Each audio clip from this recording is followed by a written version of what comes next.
A team rises above merely being good. The hunger for excellence has taken hold in them, and like a fiery sickness, it creates a fever dream of hysterical obsession. There is only the pursuit to be the best, nothing else. Rarely is a team able to assemble a collection of individuals who share this kind of like-mindedness.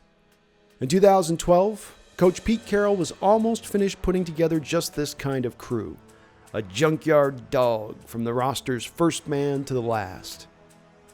He fostered an atmosphere of positive competitiveness mixed with high roster churn to keep the players feeling like they must fight for every snap just to remain. Even stars were on edge.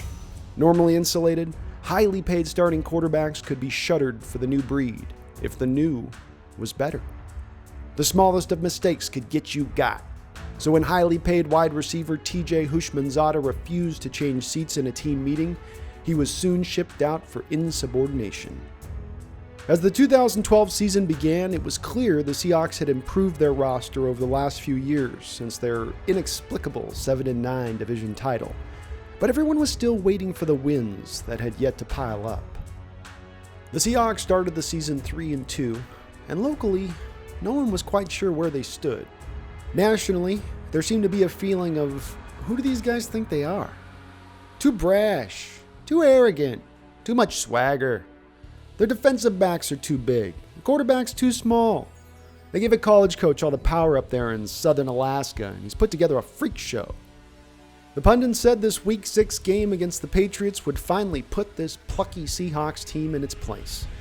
And from an analytical standpoint, the talking heads appeared correct. This was a stacked Patriot team, perhaps one of the most talented of their great 20-year run.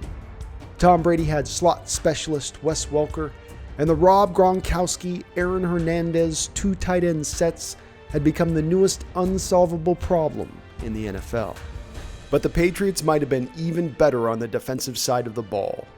Chandler Jones, Vince Wilfork, Dante Hightower, Gerard Mayo, Patrick Chung, Devin McCourty, and Aqib Talib, all young or in their prime. The collected talent was an embarrassment of riches to give a defensive mastermind like Bill Belichick, who used these chess pieces like Bobby Fischer against the Russians. Seattle was playing this game at home, but it felt like they were the underdog. The Patriots received the opening kick, and right out the gate, Chris Clemens let Tom Brady know there would be no unwritten separate rules for the NFL's golden boy today. But this game was, in a lot of respects, about tit for tat. And so on the Seahawks' first offensive play, Vince Wilfork returned Clemens' favor, planting Russell Wilson into the turf and landing on him with the full force of his 370-odd-pound body. Watch Rich Gannon sustain a similar hit in the AFC Championship game when fat Tony Siragusa snapped his collarbone like a chicken leg, and appreciate the toughness and longevity of one Mr. Wilson. Russell unburied himself from all that girth and drove the Seahawks down for a field goal. Now it was the Patriots' turn to answer. Tom Brady put on his angry face and got to work, cutting up the loose zones of the Seattle secondary. Part of the Patriot attack at this time was to isolate the opposition's worst defenders. On this day, they chose Marcus Trufant as the weak link, and he found himself overwhelmed against slot extraordinaire Wes Welker. Even Earl Thomas wasn't immune from the diminutive whirling dervish, finding himself too shallow as Welker beat him for a touchdown on a subtle out-and-up route. The Seahawks offense returned to the field to try to answer the Patriots' score. And on the next drive, Russell Wilson had two of the great signature plays of his career. The first was a 50-yard toss to Doug Baldwin down the middle of the field. Certainly, many quarterbacks in the NFL can throw 50 yards, but rolling to their left, throwing back across their body, with Chandler Jones bearing down from a yard away, ready to unload hell, all while delivering a strike so accurate you would have thought there was godly intervention on the ball in flight. Few in league history, if any, could make such a throw. For Russell, it's just another bomb in his arsenal. If this throw wasn't sensational enough, Russell might have outdone himself a few plays later. This was young Russ, and unfortunately, a clean pocket could sometimes give him the heebie-jeebies. In these times, he'd try to escape out the back door. Russell nearly collides with his guard and then rolls left, and he feels Chandler Jones breathing down his neck. Russ runs backwards, and really, who can blame him? This is the bully big brother to a UFC mixed martial art champion. Who wants to mess with that? Russ goes 18 yards behind the original line of scrimmage, and things look disastrous. The Hawks are in a 3rd and 4. They were in field goal range at the 28, but Stephen Hauschka ain't even reaching the crossbar from out here. This looks like a rookie blunder, but this is what you get with dangerous. He turns on the jets to get past Vince Wilfork, then stops on a dime while he pirouettes out of the tackle of Gerard Mayo. Mayo was a damn fine player. A Pro Bowler and an All-Pro, he racked up 147 combined tackles this season. But not on this play. The spin got Wilson the extra 10 yards he needed for a first down. The magic of this rookie quarterback was always just one abracadabra away. It's amazing that this touchdown throw was the 3rd best play of the drive. Doug Baldwin showed why a vertical leap matters for receivers, and after he avoided pressure, Russell continued his perfect ball placement on the day. Always pissed off for greatness, angry Doug Baldwin assaulted the Hawk mascot after the score because, well, he's angry. Here we go. The going theory coming into this game was it was going to be a defensive struggle or Brady would humble the Legion of Boom. But it was starting to look like a shootout as each defense gave up a first quarter touchdown for the first time on the season. Rob Gronkowski activated unstoppable mode, and the Seahawks struggled to contain him. Earl Thomas never hesitated to chop that big tree down, but despite his deforestation efforts, Gronk was starting to take the game over. KJ Wright decided to put a stop to that. The fierce violence of the Seahawk defense was on clear display all day, and KJ added his own kill shot when he sent a forearm shiver into the back of Gronkowski on one catch, sending the big man to the sideline in pain. The Patriots during this time featured the no-huddle, hurry-up offense with spread formations. Their attack gave the Seahawks problems as New England was able to methodically drive up the field all day. On 1st and goal, inside the 5, Earl deadly at the goal line Thomas nearly intercepted a pass which would have definitely been a pick 6. Instead, Brady and company got 3 more opportunities and they took advantage. This New England touchdown was an example of the inventive ways the Patriots offense attacked teams. They switched out to their heavy personnel, the 3 tight end set. It's a formation built to run the ball, and so the Hawks answered by going to their respective goal line package. But this was all part of the Patriots' plan. For some odd reason at this time, the Seahawks goal line package took Richard Sherman off the field in favor of Jerron Johnson. As soon as the Patriots saw it, Brady motioned Aaron Hernandez out wide to accentuate his mismatch and give him some space to work. Hernandez mossed Johnson on a fade route, and you have to think the Seahawks coaching staff realized here, maybe we just keep Sherman in all the time. Halfway through the first half, the Seahawks defense had given up 14 points. At the time, that was what they were averaging giving up per game.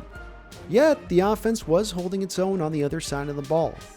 Both quarterbacks were on fire, and the rookie Wilson, whose career high coming into this game was 220 yards, was matching Brady throw for throw. Like all rookies though, and especially of the quarterback variety, even the good ones are prone to the occasional mistake. Russell was strip sacked by Chandler Jones, who it feels like has sacked Russell 37 times over his career. The Patriot offense came back out onto the Seahawks side of the field, poised to finally put this young team in its place. But the Legion of Boom did not go quietly into that good night. Oh my God! He gonna get a fine just cuz.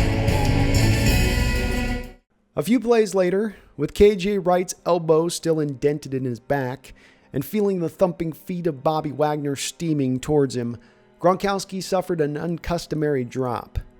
If I stop the footage and you look closely, you will actually see the alligator arms Gronk developed on this play. The stop allowed the defense to hold the Patriots to a field goal. The Seahawks offense began to lose all its momentum, burning through a 3 and out. And then John Ryan made matters worse, muffing his own punt and getting tackled on Seattle's side of the field. The Patriots had 2 timeouts and 40 seconds to get their touchdown, a mere 25 yards away. They drove inside the 5, but the Hawks' defense made them earn every foot of it. On second down, Earl Thomas again for the second time in the half nearly picked Brady off in the end zone. It felt like this second missed interception was going to hurt. You just don't give Brady extra chances. Luckily, Chris Clemens and Bruce Irvin kept points off the board by both squeezing the pocket on the next play and causing Brady to throw a panic pass to Nowheresville. The intentional grounding penalty being inside of 2 minutes caused an automatic 10-second runoff and the half to abruptly end. Upon receiving the opening possession of the second half, the Seahawks offense continued their sudden ineptitude. Chandler Jones sacked Wilson again, forcing another in a long string of punts. The Patriot offense went back to work. After spending the first half hammering the short routes, Brady finally went deep. The defense held, only allowing a field goal, but it was clear the offense was going to need to start scoring or this game could get away quick. It seemed like Seattle was going to get their groove back on the next drive when Marshawn Lynch hit Patrick Chung so hard he spun the safety in midair like a top. But the drive was quickly done, and the Patriot offense back on the field far too fast. It looked like they were going to move the ball right back up the field again when Tom decided to test Richard. He had stayed away from Sherman on the day, but must have seen Sherman uncustomarily lined up in the slot and thought he could catch him awkward and out of position. For years, quarterbacks refused to learn. You just don't test Sherman deep. It was Brady's first interception in 179 attempts, and one Seattle desperately needed. Again, the Seahawks offense remained stalled and punted right back to the Patriots. The end of the third quarter arrived. The Patriots are up by 10 and driving. Soon they were at the 6-yard line of the Seahawks. It was a must for the defense to keep them out of the end zone. In the first half, Tom Brady tried Earl Thomas twice at the goal line, and both times narrowly got away with his lapse in judgment. The third time his luck would run out. Wes Welker had already been lit up a few times by the Legion of Boom on this day, so you could hardly blame him for taking his eyes off the pass to worry about the car collision Bobby Wagner was about to inflict upon him. It's an old rule of thumb in football, but remains true. After an interception, when the team's offense comes onto the field, they will often try and take a deep shot on the first play to take advantage of the momentum. Down by 10, with a staggered and out-of-rhythm offense, the Seahawks gave the old rule of thumb a try, though unconventionally had Sidney Rice throw the 50-yard bomb on a fly sweep rather than have Russell use his sexy deep ball. Golden Tate was able to draw a pass interference penalty, and the Seahawks were suddenly in Patriot territory in no time at all. On the next play, Russell hit Zach Miller on a rollout, and it seemed the offense had finally regained its footing, until Miller had the ball knocked out as he was tackled. It would have been easy here for the defense to wilt, quit, point at the offense and place the blame, but instead they entrenched themselves and held firm against the Patriot offense, holding them to a field goal and keeping the game to still within 2 scores. The Seahawks offense had over 150 yards in the first quarter, but as they took the field in the fourth with 8 minutes to go, they had only accumulated 80 yards since. There was no more room left for error. The Seahawks needed to start scoring, and fast. Just like the prior possession, they took a shot on the first play of the drive. Patriot cornerback Devin McCourty stayed on top of Golden Tate's route, but Russell purposely slightly underthrew the pass to let Tate go and make a play on the ball. Golden did the rest. Seattle inched and grinded further up the field until Tate was stopped on a third down bubble screen. This left Coach Carroll with a key decision to mull over. Seattle's down by 13 with 8 minutes left. A field goal gets them to within 10, but a touchdown puts the Hawks one possession away from the upset. Big Balls Pete decided to trust his young quarterback. 4th down and goal from the 3. With the way the Patriots had moved the ball on the day, it was probably game over if the offense failed to score. Russell took the snap, saw one safety double-teaming Sidney Rice and the other lurking underneath in the middle of the field, and so he decided to attack his own mismatch. At 5'10", Patriots corner Alonzo Denard was giving up over 5 inches of height to Seahawk receiver Braylon Edwards. Russell hit the back foot on his drop and threw a feather that seemed to sit and spin in the air for a moment, causing Denard to overrun the play, panic, pass interfere, and then jump and spin, landing in his own confusion. Braylon calmly waited, showed off his excellent body control to stay in bounds, and caught the touchdown while falling down. The stadium erupted. The Patriots were in the crosshairs. This young Seahawks team might just be as good as we thought. The Patriot offense returned to the field and got back to churning out the first downs. Cam Chancellor nearly took Stephen Ridley's head off, but Tom and the Pats kept making plays, moving the ball up the field. Another wallop by Bam Bam Cam, but yet another first down by the Patriots. Finally at midfield, the Seahawks defense stiffened. Brandon Browner dislodged what looked like a sure catch. Then on the next play, Tom Brady fell back into his habit at the time of throwing the ball away, even when he was in the pocket. The move cost the Patriots 3 points at the end of the first half, and now he drew an intentional grounding penalty on second down. On this 3rd down and 20, the Patriots almost looked like they were going to pull off the first down on a very simple bubble screen. Brandon Browner shot around his block, lost contain, and then fell down. Wes Welker has green grass and a wall of 4 men to usher him to not only a first down, but what looks like a potential score. Cam Chancellor had already laid out 2 knockout blows on this drive alone, the latter causing Danny Woodhead to go into full-body dance seizures. Bam Bam approached Welker's entourage, set up like he was going to take on the block of the lineman, and then instead initiated his rocket boosters, turning himself into a missile of pain. Both Welker and the lineman were caught completely off guard. Chancellor took the opportunity to imprint Welker into the turf at CenturyLink.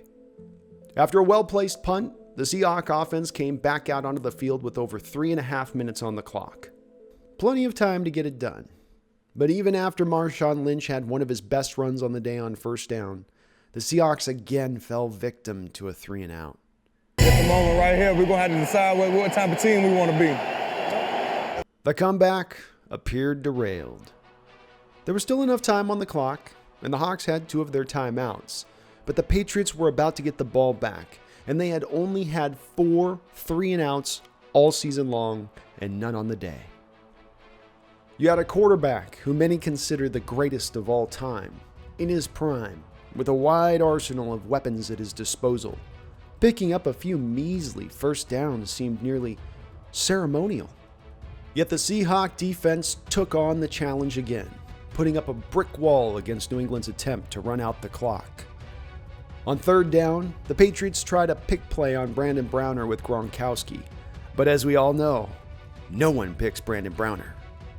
For 2 straight drives, he played sticky coverage and secured the Hawks defense their first 3-and-out on the day.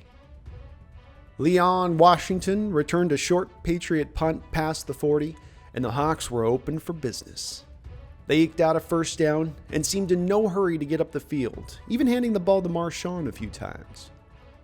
On the last offensive play of the game for the Hawks, those running play dividends paid off big time, as the Patriot defense fully bit on the play action. Play fake. Wilson buys time, stands strong, deep down the middle, got a man out there, Sidney Rice. He's under it. He's got it. Touchdown! Unbelievable! That's how you do it, boy. Russell took a deep 7-step drop, and Sidney Rice put the smoothest, almost criminal double move on the corner, gaining huge separation. Russell put the dagger right in Sidney's heart. Seahawks fans were jumping for joy and reveling the thought of Brady's stupid face curled up, pouting, ready to throw a tantrum. Then, as the extra point successfully went through, everyone suddenly realized Brady still had over a minute to take back the game. Though they were all out of timeouts, the Patriots only needed a field goal to win. Brandon Lloyd was an underrated receiver throughout his time in the NFL. While never a star, he produced some of the most eye-popping highlight reel catches during his career. As an aging player who had rarely won, he came to the Patriots in search of that elusive ring. All day against the Seahawks, Lloyd put on a display with his ballerina feet, hot yoga body control, and fingers of glue. On the first play of the Patriots' drive, Lloyd went vertical on a fly route, selling out completely for a Brady pass near the sideline. Had his elbow landed another half foot to the left, the Patriots are right at midfield with a first down. Instead, it was an incompletion and Lloyd was out a few plays trying to get his breath back. In this game, Chris Clemons was the lone effective Seahawks pass rusher. He had the team's only sack and 4 other quarterback hits when the whole rest of the team only combined for 1. Throughout the game, Clemons worked on talented young left tackle Nate Solder like the smart, cagey veteran that he was. Chris mainly attacked Solder's outside shoulder all game, testing the tackle's feet to meet him at the edge.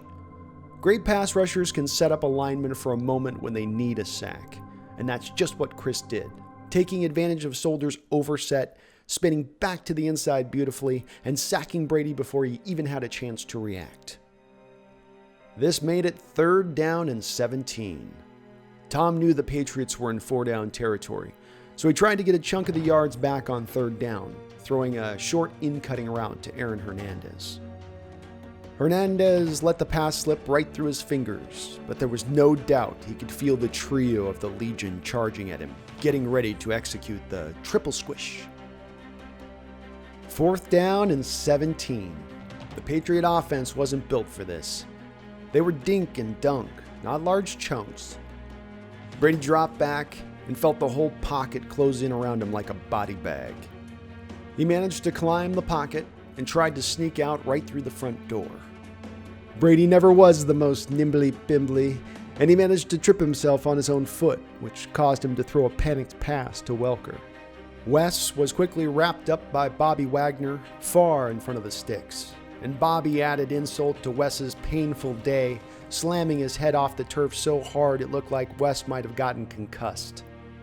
With a minute left, the Hawks offense returned to the field in victory formation. Game over, Seahawks win. The hype surrounding this defense was real, their talent true. These feisty Seahawks were a new sensation, unique to anything the NFL had ever seen before. And even the NFL's golden boy was forced to acknowledge their audacity. Sherman made sure of that. This moment of Richard talking smack, captured so brilliantly on camera as so many Sherman moments were, makes Tom look the noble loser being bullied. But as many of the Seahawk players noted afterwards, Tom Brady was one of the biggest trash talkers in the NFL, and he told the Seahawks to come see him after the game when they lost. Open your mouth, be ready for someone to shut it right quick. Try the best, that's what you're gonna get. This victory, like a collection of wins on the season, showed that this team wasn't just good, but ready to compete for Super Bowls. From games such as this, the physicality and tenaciousness of the Legion of Boom became NFL lore. Against the Patriots, they may have given up yards in the air, but the Seahawks defenders made every pass catcher pay in bruises or blood. The most important key from this victory, though, was the team learned it could trust Russell Wilson, that he may be more than just a mobile game manager. The team saw he had ice water in his veins, that he would not shrink in the moments they needed him most, and that he was more than capable of matching Hall of Famers throw for throw. Beware, here be dragons, beasts, and all other form of unfathomable creature, for they are Legion.